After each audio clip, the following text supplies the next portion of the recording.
This week I'm in Levita, Colorado.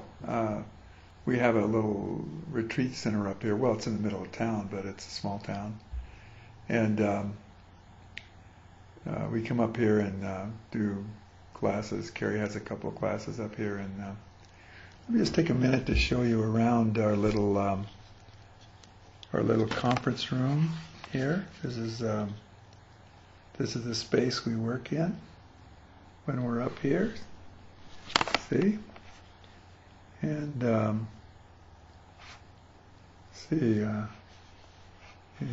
that's the ceiling, of course. You can figure that out. So we go up here and do a few classes, a couple of classes a year. Carrie does some, I do some. And it's a very impressive area. The Native American mythology of this place is that so I get that, I had that all set up, right? So that in ancient times they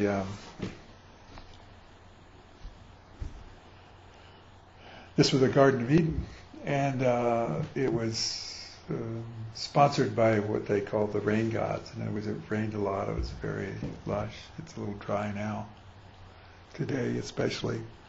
So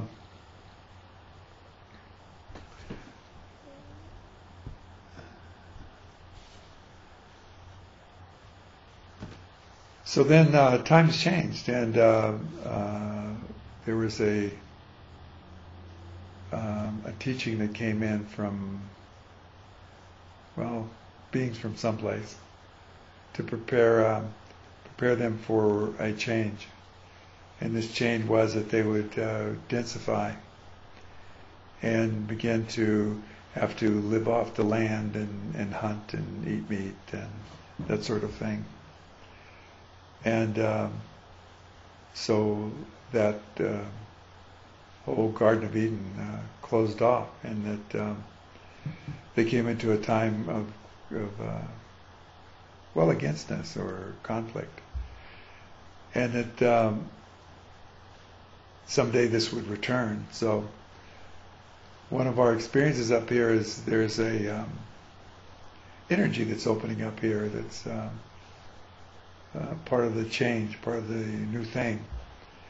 And so one thing we don't think about perhaps is, and as people engage again with this level of that they still exist on, there's like it's like there was a spiritual city and a physical. There was a spiritual form of that city stayed as they densified, and then the physical activity began. So also in this area there's another piece of the myth more recently that when the Europeans came in here in a greedy way to try to exploit the valley, this Native American shaman, who's alleged to still live here in spirit, put a curse on the place that no one could prosper here out of greed. Well, so consequently it's a little economically mixed here. So anyway, our sense of the place and the time was that there's an earth energy here that's opening up again, and that which something to consider in terms of the theme this week, which is through the looking glass. We look at this as if we're the only consciousness, the only sentience that's involved in this planetary transition. And so we're here looking at the mythology of this place and what it implies, and they say, oh, there's something shifting in the earth. It's like say a sleeping giant, and there's aspects of the earth itself. They talk about a change of an age, or the planet receiving greater influx of energy spiritually, and so also the earth is responding. And so this has to do with, the natural environment, when we talk about sustainability, and looking at the blue economy stuff, like, oh, well, the planet knows how to be, and the life forms here know how to be sustainable. Let's study nature. So nature becomes a teacher. So my point is that not only is nature a teacher, nature has a consciousness that we can engage with and converse with to accelerate our understanding of it. I love the stories of George Washington Carver. Many people know him as a scientist and someone who, in the South, was able to develop uses for plants and peanuts, and in a way that really saved the economy of the South at that time, because he could derive many other ways of using this. So most people know him as this rather remarkable person. He was as a black child in the South, he was adopted into a family that was able to open his way to education, and so he was able to do this. Well, there's a wonderful story about him that he would go out and talk to the plants and ask them what God put them in creation to do. So realizing that everything is purposeful. Now, did he have an actual conversation, like he would walk up to a plant and say hi, and the plant would say, hi, George? Well, I don't know if it exactly happened like that. But when you start to relate to nature as if it's alive, as if it's sentient and it's purposeful, and each stone, each plant, each animal has a purposefulness in its existence.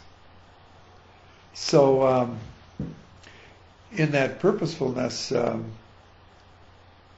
there's a deeper purpose. So like in the blue economy thing that we're talking about, looking at how shelled creatures in the sea grow their shell. Well, if you could inform that differently, what else could you grow? Could you grow like insulation blocks or structures, or the same way? Could we grow a building? So we see a clam in the ocean and say, well, it grew that way because of the pressure of the sea and what it was. It's a tender animal. It needed this shell. Well, that's what it seems like is its only purpose. But does it have a deeper purpose? Is it demonstrating a way to build structure that we can participate in? See? So when we look at this example of this scientist, George Washington Carver, who would go connect, converse in whatever way he did that, was an imaginative process or what, and the plants would tell them for what purpose they came into being, and then he would go into the laboratory and take his science and put that into practical application. So we have a balance here of this man who could connect the spectrum of science and nature. Perhaps our first blue economist, but not really seen for that side of what he was doing. So when we move into this, it's what awakes within myself, or is something waking also? Getting back to Levita and its opening of energy, is there something in nature itself? They talk of the earth as Gaia. I thought that was nice. My interest was, always opening up and connecting with God and my soul and the higher connection, and but there's also this look at Earth that there's an intelligence here.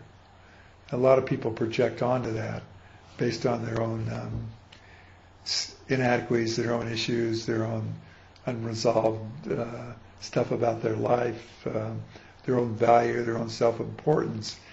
And this is why we've paid so much attention to knowing ourselves and knowing our own shadow, and not just knowing the shadow, but bringing it into loving, and begin to develop the capacity in our hearts to engage the dark side free of againstness, so that when we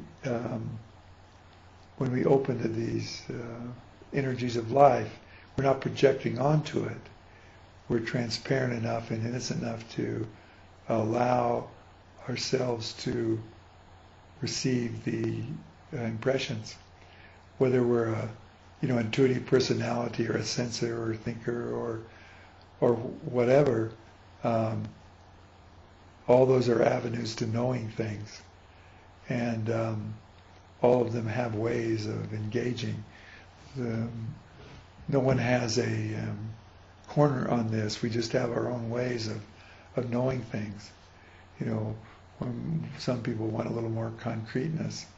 The thing I like about George Washington Carver, he was balanced. He could move into this intuitive relationship and then just switch over to this intellectual side and work out the things in his lab. Very exciting proposition.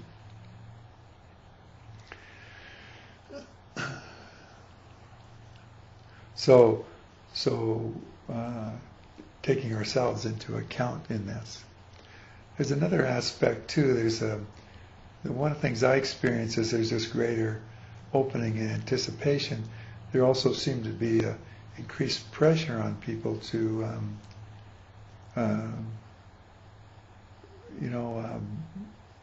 close down. I know many people are feeling overwhelmed. Life's a bit chaotic. There's a lot going on in the world that seems to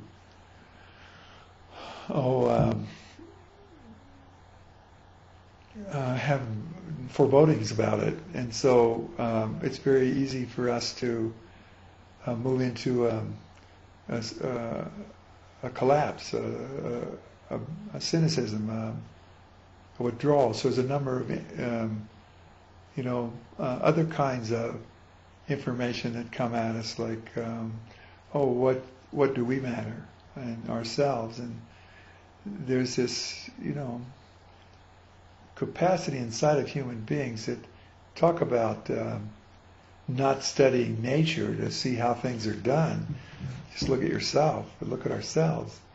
What is the deeper purpose of humanity? I know we're going through all these experiences, and we talk about the evolution of consciousness and our awakening. So what is our purposefulness here when we look at how do we really do things? We have this kind of surface understanding, and we have a culture and a tradition and education that teaches us to be a persona that is somehow separate from the alignment with our own soul. But as we align with that and study ourselves more, the ego starts to take on the contours of the spirit, and we have a very different kind of human being.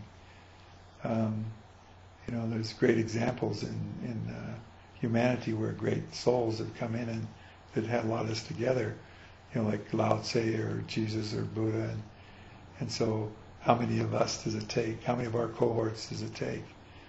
And then to make up one of those beings, and then people might say, well, look what happened to their stuff, it kind of, look at China, or look at India, look at the United States, Western civilization, the Middle East. How much did that have? Well, it's still on and it's still cooking. And we're exploring how to bring ourselves into alliance with that. There's this inner consciousness we're discovering as we know ourselves better, that lifts us, that is intuitive, that is strong,